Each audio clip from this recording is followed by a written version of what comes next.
ada suatu situasi bahwa kejadian itu terjadi. Kira-kira sebagai seorang lawyer yang profesional, gimana cara menghadapi? Jadi lebih tepatnya dia ini mau mencuri ilmu kali ya.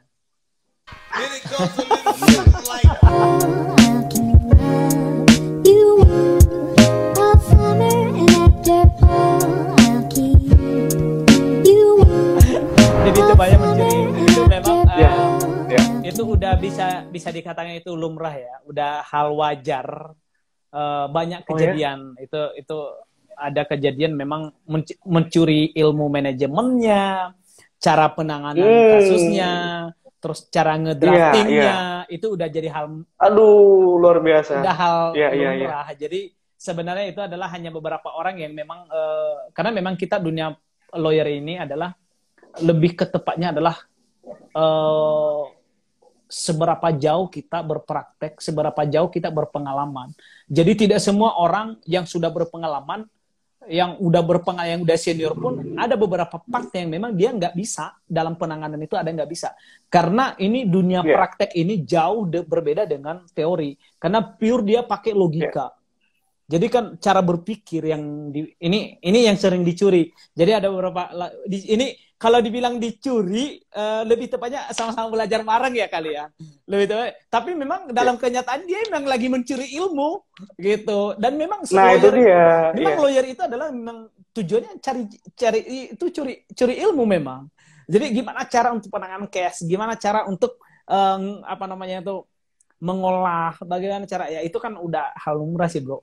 Lebih tepatnya kita kategorinya kalau ada kayak gitu-gitu, ini jangan diomong itu adalah penjilat kalau ada kayak gitu-gitu.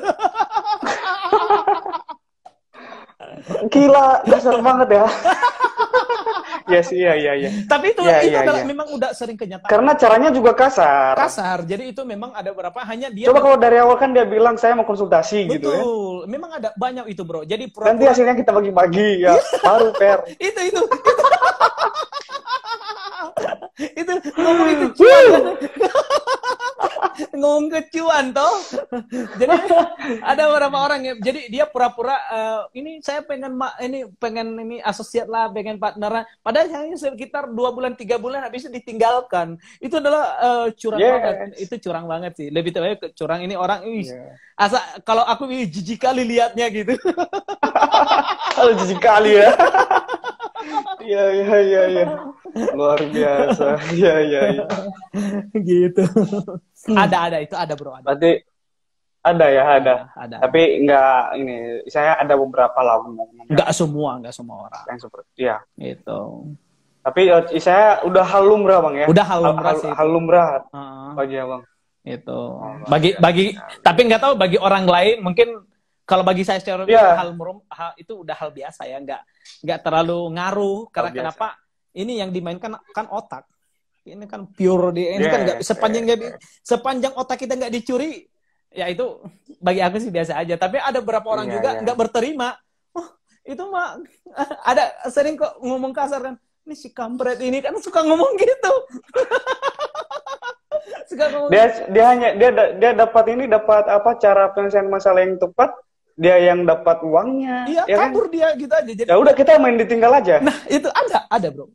Ada itu bro. Bahkan itu banyak kedapatan. Banyak ya? Banyak itu. Itu. Jadi banyak juga yang kurang ajar ya? Banyak yang kurang ajar bro. Jadi pintar-pintar lah. Pintar-pintar mencari partner. Pintar-pintar mencari asosiat. Jadi kembali ke kita sih, gimana kita, apakah orang itu bisa dipercaya atau enggak. Dan jangan salah, orang yang seperti itu pasti nanti udah jadi kayak bangkai, itu nggak akan dipercaya lagi. Kalau saya sih nggak mau percaya lagi orang itu. Gitu. Ya, setuju bang. Oke bang, nah kalau contohnya nih kita istilahnya ketemu dengan calon klien. Cara seorang lawyer untuk biasanya lawyer juga harus bisa menawarkan kan ya berapa yang sesuai dengan penyelesaian masalah dengan masalah yang akan diatasi kan gitu. Nah cara-cara untuk Cat menawarkan itu atau gimana ya istilahnya, mungkin abang ngerti lah, coba. Aduh. Kurang bisa menyampaikan itu. Gimana saya cara menjawabnya? Enggak, tapi secara profesional misalnya ya dana yang diselamatkan segini. Ya masuk untuk pemasukan ini seorang lawyer presentasinya perbandingannya berapa gitu. Aduh, enggak, kalau di sini bro. Berapa persen? Sorry bro, persen. sorry bro, aku nggak bisa nggak bisa dijawab di sini bro. Oh. Karena dia pure. Oh iya. Karena itu pure dia adalah masuk ke, kalau undang-undang advokatnya mengatur undang-undang nomor 18 tahun 2003 itu kan memang ada lawyer fee, ada fee sukses. Yang intinya ada lawyer fee, ada fee sukses. Salah satunya itu kan diatur tergantung kepada kesepakatan antar klien dengan advokatnya. Jadi kalau untuk masalah besarannya mungkin itu adalah kesepakatan, lebih tepatnya cara menjawabnya kesepakatan ya. Kesepakatan ya. Iya. Oh gitu. Tapi kalau presentasinya nggak bisa dikasih tahu gitu bang? Ya itu tadi kembali ke kesepakatan. Oh iya. Tapi minimal. Ada.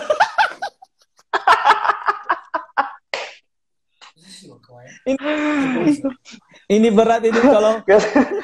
Dan iya saya ngerti bang.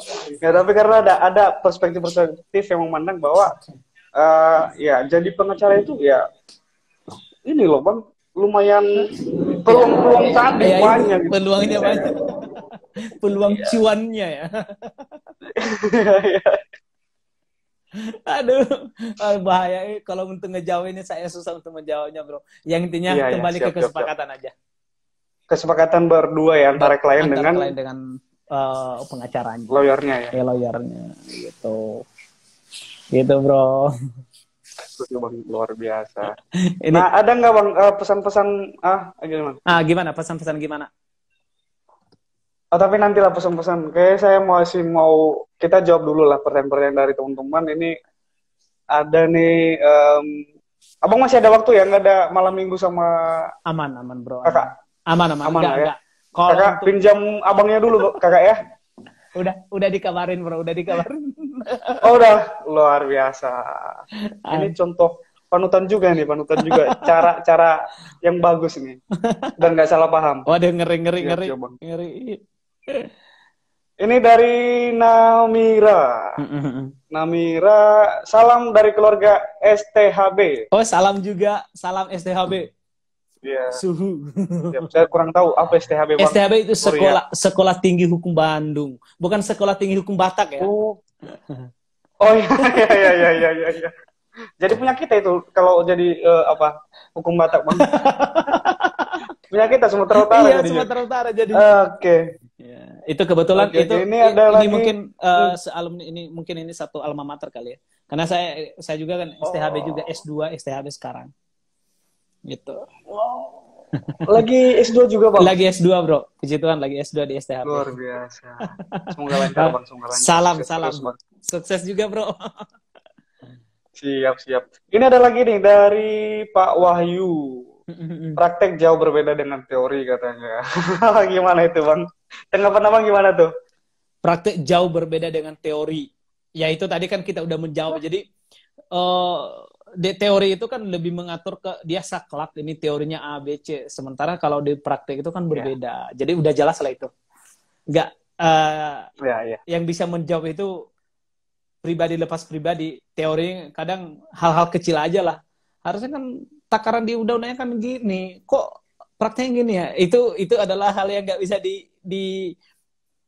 dikasih dengan dalam bentuk tulisan, tapi dia tidak tersurat tapi tersirat. Gitu. Itu hal-hal yang agak-agak sensitif ya. Kalau hal-hal kayak gitu jangan dipaksa untuk menjawab. Iya. Mohon dimaklumi ya, Pak ya. Oke, ini ada lagi nih Bang dari Galif Gumirat. Bang, Punten mau nanya, boleh nggak hukum formilnya dilanggar demi menegakkan hukum material? Ya, kalau namanya melanggar ya nggak boleh dong. Namanya aja melanggar. Kalau saya menjawab lebih tepatnya ya janganlah, kalau namanya melanggar ya nggak boleh dong, bertentangan. Maupun menegakkan, kalau saya sih nggak nggak ada alasan pembenar. Kalau menurut saya nggak ada alasan pembenar demi menegakkan, itu nggak ada. Contoh aja, analogi sederhananya, membunuh orang saya bunuh ya seperti tadi, dibegal. Saya membunuh itu sebenarnya itu jauh ya. Jadi analoginya aja, saya membunuh orang ini untuk supaya membebaskan itu nggak bisa. Jadi kalau kata saya Izin ya, Bang, saya potong dulu Bang ya. Izin Bang, saya potong dulu. Biar teman-teman lebih mengerti tentang pengertian hukum formil dan hukum material. Coba dijelaskan dulu Bang. Itu maksudnya pembunuhan itu masuk di formil apa material? Saya kurang ngerti nih. Jadi lebih tepatnya kalau untuk, makanya ini pertanyaannya yang mana dulu, apakah masuk ke ininya, ke kasus, apa gimana nih? Contoh yang mana nih? Yang formnya dilanggar. Ya, jadi kasih contoh dulu ya, Bang Galif ya. Iya. Ya, coba contohnya yang mana nih untuk masuk ke formilnya, apakah masuk ke kasusnya atau gimana nih? Biar lebih jelas kan, biar kita bisa menjawabnya juga. Gitu. Nah, coba Bang, dijawab aja gimana? Kalau untuk saya secara pribadi tidak ada alasan yang membenarkan segala sesuatu itu dibenarkan ketika namanya melanggar. Ya tetap melanggar dong, harus didenda. Kalau misalkan dia melanggar kayak di lantas, mungkin ya di lalu lintas, misalnya dia melanggar lampu merah, saya melanggar nih, itu bisa dimana? Nggak bisa, namanya melanggar ya harusnya melanggar dong, namanya harusnya kena dia sanksi, baik sanksi pidana maupun secara administrasi. Namanya aja melanggar, nggak bisa dibenarkan dong. Nggak ada perbuatan yang bisa dibenarkan dengan alasan apapun sepanjang itu namanya pelanggaran ya nggak bisa. Gitu. Iya Bang, siap. Itu kalau saya masih idealis ya, belum ini, masih idealis cara berpikirnya. Gitu bro. Siap. Dan idealis banget Bang. Nah, pesan-pesan ada nggak Bang? Pesan-pesan Abang yang buat adik-adik yang bercita-cita ingin jadi lawyer gitu? Kalau pesannya lebih tepatnya belajar ya. Satu kata itu belajar. Jangan pernah bosan-bosannya untuk belajar. Jangan juga bosan-bosannya juga menonton namanya debat. Apalagi yang adik-adik yang senang pengen jadi advokat atau jadi praktisi hukum, itu wajib itu hukumnya belajar debat. Kalau yang duduk di bangku kuliah hukum ini lebih dikenal ini peradilan semu ya. Jadi wajib itu kuasai, jangan pernah peradilan semu itu diabaikan. Jadi peradilan semu ini adalah jadi sistemnya kayak sidang beneran bro. Jadi harus wajib ikut debat gitu. Apa yang lagi materi yang dibahas, pelajari terlebih dahulu. Jadi belajar. Itu sih kunci. Oke. Siap. Gitu. Boleh nggak Bang saya mengetahui motivasi Abang untuk menjadi lawyer itu? Atau enggak? Boleh diceritakan Bang, awal mulanya Abang itu jadi lawyer, ya kan? Apakah karena niat sendiri atau karena memang ada seseorang yang dikagumi gitu? Aduh, ini adalah sedikit cerita bro ya. Oke, siap. Ini adalah cerita. Nah, ini nih yang mau saya dengarkan. Ini cerita lama bro. Jadi sebenarnya kalau dibilang, ya saya jawab yang terakhir dulu. Kalau dibilang ada role model ya, ada yang saya kagumi atau yang saya idolakan. Kalau saya jawab tidak ada. Sampai sekarang pun tidak ada yang saya idolakan jadi lawyer, tidak ada. Tidak ada yang saya idolakan gitu. Jadi kalau dibilang cita-cita menjadi lawyer pun saya tidak pernah kepikiran menjadi lawyer. Enggak pernah. Kalau ditanya cita-cita dari kecil, iya. Kalau dibilang cita-cita dari kecil adalah jadi, saya senang yang pokoknya ya tentara lah, polisi yang tentara. Iya, yang kesatuan. Lebih yang megang senjata. Iya, itu pom. Udah dulu.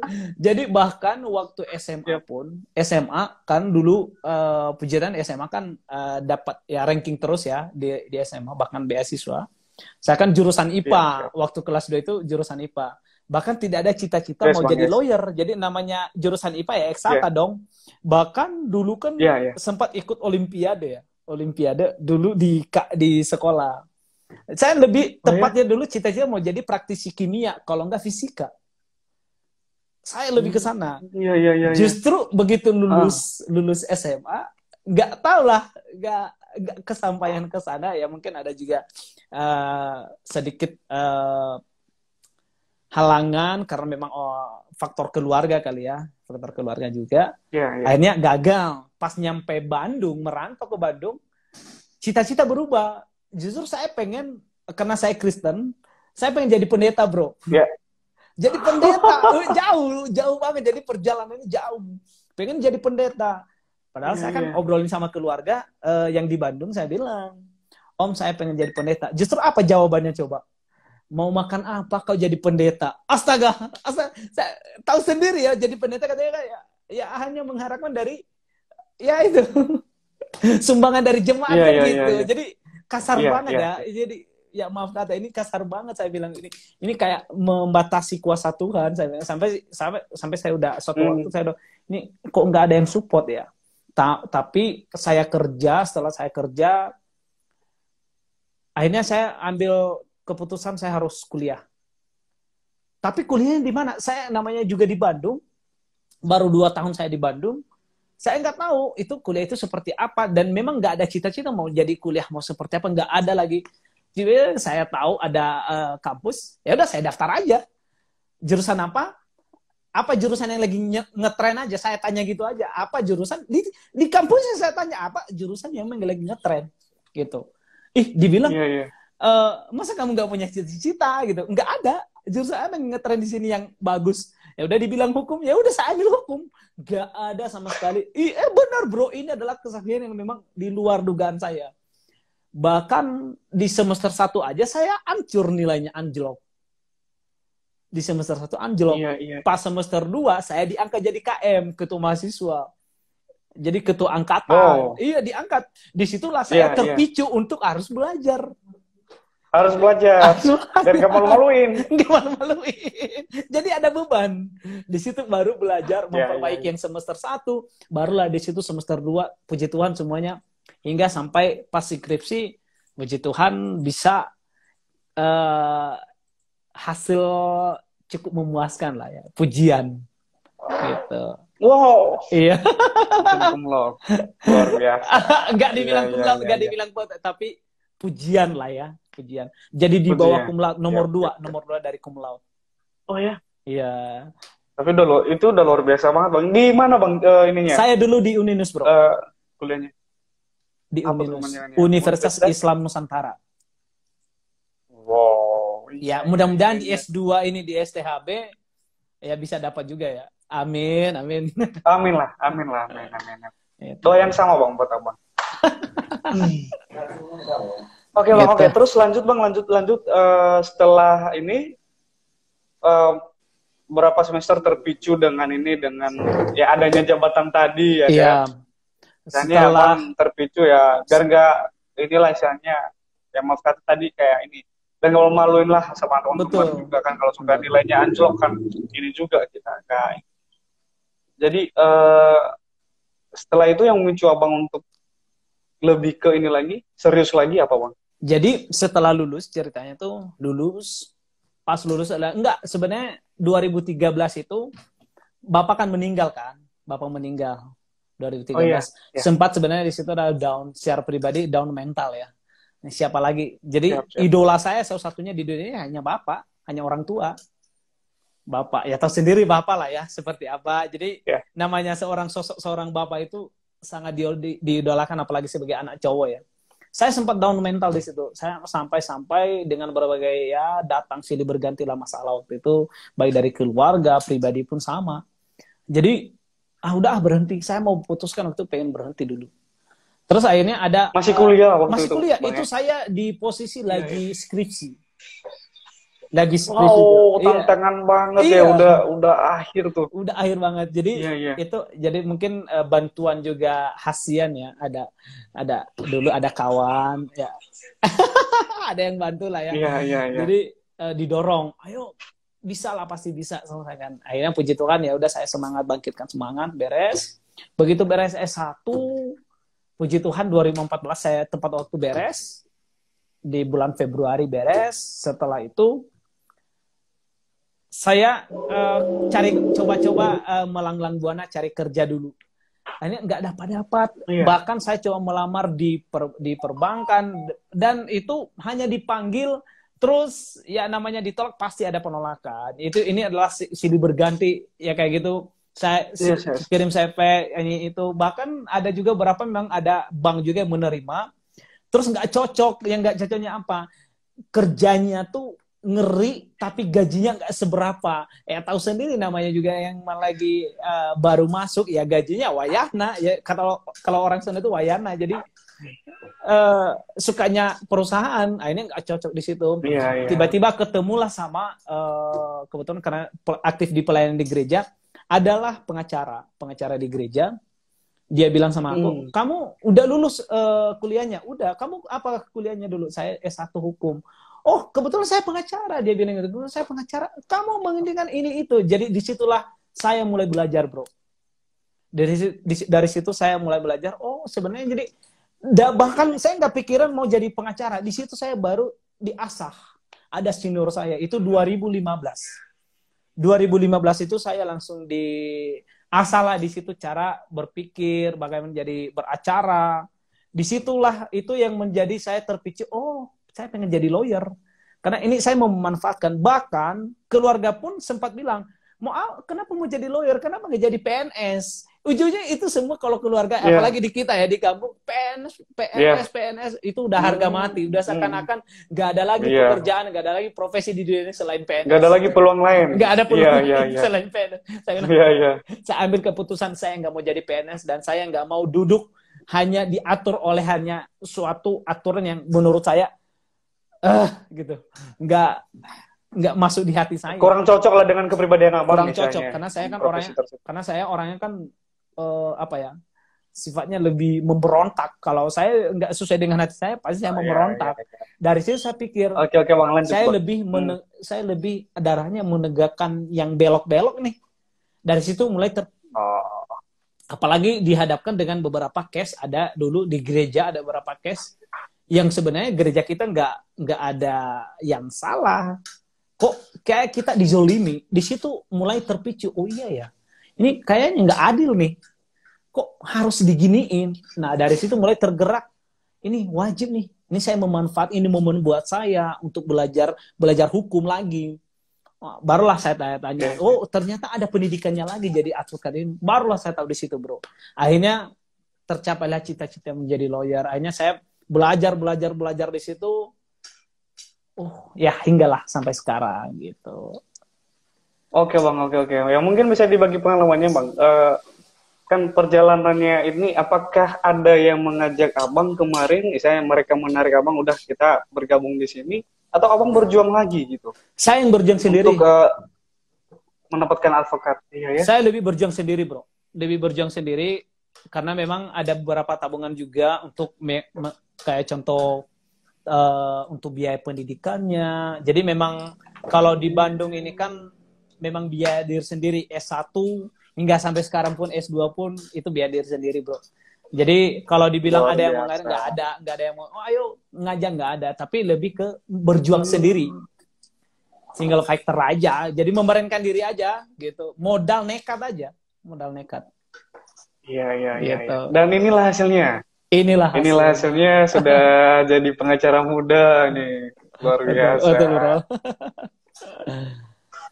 Gitu, bro. Siap. Berarti istilahnya karena ada bapak pengacara tadi yang memberikan masukan-masukan juga buat abang terpicu ya. Betul, bro. Betul. Saya mau jadi lawyer nih. Betul, saya bro. mau menegakkan keadilan nih. Gitu, betul, ya. Bro. Sorry, bro, minum ya. Oke, lanjut bang. Betul, bro. Jadi dari sekarang Andre. Senior itu sebenarnya udah meninggal, udah almarhum dia. Iya. Berarti untuk teman-teman yang ingin menjadi lawyer, berarti mereka harus ini bang ya, harus berjuang sendiri supaya ya hasilnya itu nanti benar-benar mereka terpuaskan. Karena abang merasa puas nggak? Abang merasa puas nggak dengan perjuangan abang? Lebih tepatnya gini, bro. Minimal untuk mendapatkan advokat. Ya. Jangan untuk ini dulu, profesi. Minimal untuk mendapatkan advokat. Kalau saya secara pribadi, kalau dibilang puas, saya belum puas. Oh ya? Kalau dibilang saya belum puas, bro. Kalau secara pribadi, kalau dibilang batin, tapi kalau dibilang bersyukur, saya bersyukur. udah jadi atau bersyukur. Tapi kalau dibilang udah puas sampai di situ belum. Saya pengen mau cari lebih lagi. Gitu. Kalau dibilang bersyukur, saya bersyukur. Tapi kalau namanya dibilang udah puas, saya belum cukup puas, belum. Saya pengen mau cari, pengen meningkatkan level. Pengen lagi. Ada hal-hal baru, saya pengen mencoba. Gitu. Kalau dibilang untuk dari perjuangan, saya cukup puas untuk namanya kalau untuk berjuang. Karena berjuang benar-benar membangun dari nol. Membangun dari itu saya bilang cukup puas. Karena kenapa? Itu adalah hasil dari keringat sendiri ya. Hasil dari keringat sendiri. Jadi kalau saya bilang bukan berarti kawan-kawan yang biaya orang tua, dia juga nggak puas. Saya bilang kalau memang ada dari orang tua, ya manfaatkanlah itu. Jangan disia-siakan. Iya. Karena tidak semua orang bisa mendapatkan kesempatan seperti itu. Ya contoh kayak saya, belum tentu orang yang kayak saya ini bisa berjuang secara dari nol. Karena tidak semua orang kuat mental. Karena ini mental yang diserang kalau namanya perjuangan. Mental. Seberapa kuatkah kita, seberapa tajam kita, seberapa ya itu seberapa kuat ya, lebih itu seberapa kuat, mau diasah, mau digimanain. Nah, itu di situ. Gitu, bro. Iya. Tapi gimana ya? Saya jadi agak terali nih kalau abang ini, maksudnya terali fokus, maksudnya kalau diasah kan terus ini mengkilat ini apa?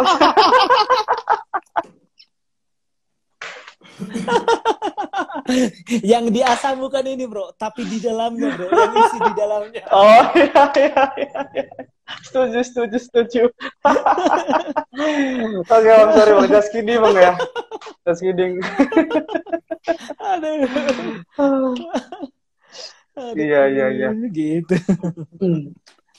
Gitu bro. Tapi cukup inspiratif sih bang ya, kisah abang. Misalnya abang memang udah mandiri ya dari awalnya, berjuang sendiri, untuk biaya pun ya biaya sendiri kan bang ya. Puji Tuhan bro, puji Tuhan, biaya sendiri. Bahkan orang tua pun tidak menyangka tidak menyangka bisa jadi sekarang. Keluarga pun tidak menyangka bisa jadi seperti sekarang, bahkan di luar dugaan, karena mereka tahu lah. Ya bro, tahulah kalau aku mau lebih spesifiknya, lu yang lebih tahu gimana sih posisi di kampung kan gitu. Ya bisa jadi seperti sekarang itu di luar dugaan, dan itu semua berkat Tuhan, itu anugerah Tuhan. Saya bilang itu saya bersyukur di situ, itu semua anugerah Tuhan. Gitu. Ya. Kayaknya udah terlalu panjang banget nih. Istilahnya teman-teman, Abang John Warubu ini sangat terbuka orangnya, sangat humble. Pokoknya siapapun yang mau konsultasi boleh bang ya, langsung konsultasi dengan Bang John ya. Jangan lupa di follow ya teman-teman semuanya ya. Jangan lupa di follow, jangan lupa di like. Nama Instagramnya gimana bang? Jangan lupa di like, jangan lupa di ini juga, di subscribe YouTube-nya. Oh iya, ada YouTube-nya teman-teman ya, jangan lupa di subscribe YouTube-nya. Enggak bercanda. Ya supaya bisa update kan dengan informasi di YouTube abang ya. Tapi masih belum bro, masih dalam program aja itu. Masih belum aktif. Masih belum. Ada sih beberapa, memang kita ada edukasi. Tentang undang-undang ITE saya udah tonton bang. Iya, saya udah tonton. Keren. Masih belum sih, karena butuh tim ya. Jadi kalau namanya edukasi kan kita pengen bikin yang sekarang kok lagi kreator kayak gitu kan, YouTuber kayak gitu. Wajib kita harus butuh waktu banyak, karena apalagi ngetek video-video itu aja kita berapa jam kita manfaatkan untuk memakai itu. Aduh. Iya. Pusing. Masih belum ada sih. Benar. Masih belum ada dalam waktu dekat ini. Mudah-mudahan sih didukung lagi aja. Lagi banyak job. Lagi banyak masalah suaranya. Masalah orang bro. Tapi itulah hebatnya. Ini menurut saya profesi mulia sih menurut saya bang.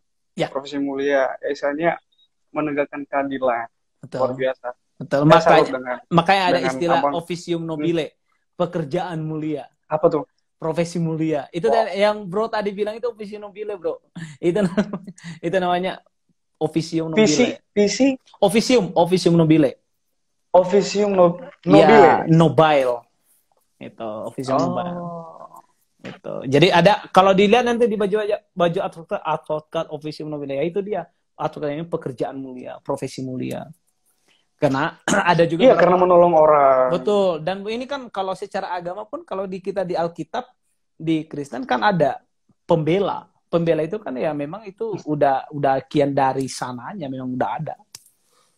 Gitu. Ya, dan ini lebih ke pembela kebenaran. Pembela kebenaran. Kejahatan, Bang. Betul, Bro. Janganlah, jangan. Iya. Janganlah. Iya.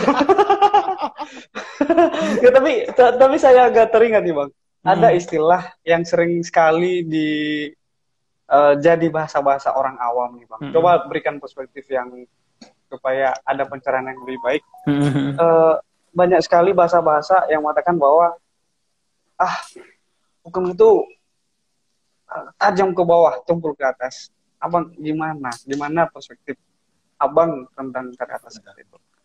Kalau saya bilang ini, kalau perspektif saya atau pandangan saya itu tajam ke bawah, tumpulnya ke atas. Sebenarnya sih, yes. Gimana ya bilangnya ya? Lebih tepatnya adalah kembali ke, waduh, berat nih ngejawab. Kembali ke laptop. Itu saya bilang sih, ini lebih tepatnya sih, kalau saya bilang sih, ini agak pemahaman yang terlalu ekstrim ya. Ini pemahaman yang terlalu ekstrim menurut saya. Jadi ini bisa saya bilang ini adalah karena bisa jadi yang memberikan pemahaman itu adalah korban-korban yang pernah dizolimi. Jadi ini adalah orang-orang pemahaman itu, cuma di masyarakat jadi menyebar luas lah dia. Jadi pemahaman ini menurut saya bilang ini agak sedikit salah ya, agak kurang tepat sih, agak kurang tepat menurut saya, kurang tepat karena kenapa? Yang udah saya jalani pun, yang udah sejauh ini pun belum saya temukan membenarkan orang yang salah dan juga membenarkan orang yang salah jadi benar, yang benar jadi salah. Yeah. Jadi terus saya membela orang berdasarkan jabatan dia. Jadi kalau saya sih sejauh ini kita di kantor pun yang kalau salah kita meminta ke klien lu jujur. Intinya lu jujur. Kita meminta keterbukaan kepada klien. Lu jujur, kalaupun lu salah, bilang lu salah. Kalaupun lu benar, seperti apa fakta hukumnya. Kalau kita lebih tepatnya ke situ, Bro. Jadi kalau salah, lebih tepatnya kita bagaimana solusi supaya hukumannya jangan sampai melebihi aturan yang sudah ada. Jadi yang kita bela di situ hak hukumnya. Hak hukumnya yang kita bela. Lebih tepatnya kita membela hak hukumnya. Jangan sampai yang seharusnya pasal yang dia disangkakan atau dituntut oleh jaksa penuntut umum hanya sekian tahun contohnya, tapi di dalam putusan bisa jadi sampai puluhan tahun gitu. Jadi di luar, iya jangan sampai puluhan tahun, jangan. Jadi itu yang kita yang kita tegakkan. Jangan sampai ya kita harus berdasarkan undang-undangnya aja gitu loh. Jadi itu kita lebih ke menegakkan hukum itu dengan porsi berdasarkan aturan yang sudah ada gitu. Gitu, Bro. Jadi saya ini intinya saya nggak mau sependapat dengan kata tadi tumpul ke bawah, itu agak terlalu ekstrim ya, agak ekstrim deh. Gitu. Dan memang benar, Bang. Benar, saya setuju dengan pencerahan yang Abang berikan. Misalnya itu hanya pemandangan orang-orang yang sudah pernah ya terzolimi. Betul. Mungkin ya mereka juga berhak mengatakan hal itu ya karena memang ada oknum, mungkin itu oknum. Betul. Tidak semua. Iya, itu oknum misalnya. Betul. Luar biasa. Setuju, Bang. Tapi misalnya kalau contohnya sekalipun mereka salah, lawyer itu menempatkan mereka sesuai dengan pasal yang gimana, Bang? Yang disangkakan. Saya kurang. Jadi kita lebih tepatnya lebih kalau lawyer itu kita lebih membela hak-hak orang itu berdasarkan hukum aja, berdasarkan aturan yang sudah ada. Jangan sampai melebihi. Jangan sampai melebihi. Jadi di luar yang sebenarnya bukan pasal yang kenain ke dia, jadi pakai pasal yang mana gitu kan. Nah, itu yang perlu kita luruskan. Itu yang perlu kita luruskan gitu. Itu ini, jadi fungsi lawyer di situ. Jadi bukan berarti kita membenarkan dia ketika salah, nggak bisa. Itu juga nggak bisa dibenarkan dong. Itu. Setuju Bang, setuju. Gitu, luar biasa. Bro. Dan sepertinya saya udah terlalu panjang sekali bercerita malam ini Bang. 2 jam. Dan sepertinya kita, iya, udah hampir 2 jam. Thank you sekali lagi Bang, terima kasih banyak. Siap Bro. Atas waktunya. Kan kapan-kapan kita lanjutkan lagi kalau contohnya saya mau konsultasi. Siap. Dan ada teman-teman yang pengen konsultasi ya? Boleh Bang ya? Boleh Bro, boleh. Nggak apa-apa, boleh aja, boleh. Siap. Ini oke teman-teman, kita akan akhiri. Ada yang terakhir itu sukses dan sehat selalu Bang John dan Bang Hanafi Stipan. Salam dari Bandung. Salam juga dari Bandung. Namira. Salam Arya. Apa sih bahasa Bandung? Bahasa Sunda? Sampurasun. Sampurasun. Iya. Punten. Itu punten. Punten itu kalau mau lewat ya? Kalau mau lewat atau mau permisi kayak gitu. Oh, mangga. Mangga, buah mangga, Bro. Ya. Oh, jangan lah. Nanti kalau menyebutkan buah mangga, pikiran orang kemana-mana. Langsung kemana-mana ya? Langsung liar ya?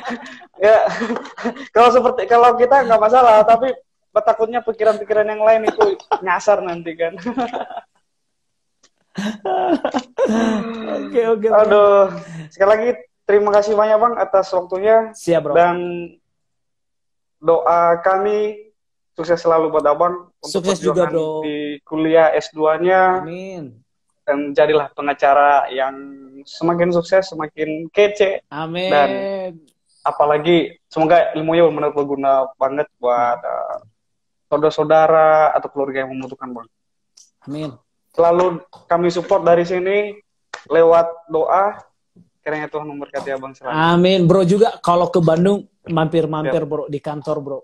Biar bisa ngopi bareng. Siap. Nama kantornya apa Bang? Kalau kantor kita Lawfum DRS. Siap. Nanti saya kontak-kontak kalau memang ada waktu ke sana. Siap. Saya mampir Bang ya. Padahal awas nggak dibukakan pintu. Saya hajar Bang. Padahal saya waktu itu udah pernah saya minta. Waktu di Bandung, ayolah ngopi-ngopi dulu gitu. Siap. Dan kemarin memang nggak ada waktu Bang. Tapi lain kali kalau memang ada waktu, ini Bang ya, pintu dibukakan yang penting. Oh pasti ya. Dong. Jangan sampai ya. Nanti saya jadikan itu batu yang belum jadi saya lempar, saya jadikan nanti buat lempar pintu itu. Luar biasa. Oke Bro. Oke Bang, sekali lagi terima kasih Bang ya. Siap Bro, sama-sama Bro. Kita sapa penonton, selamat malam ya Hobus. Ya Hobus, terima kasih buat semuanya kawan-kawan. Yo Tuhan berkati ya, salam sukses selalu. Sukses selalu.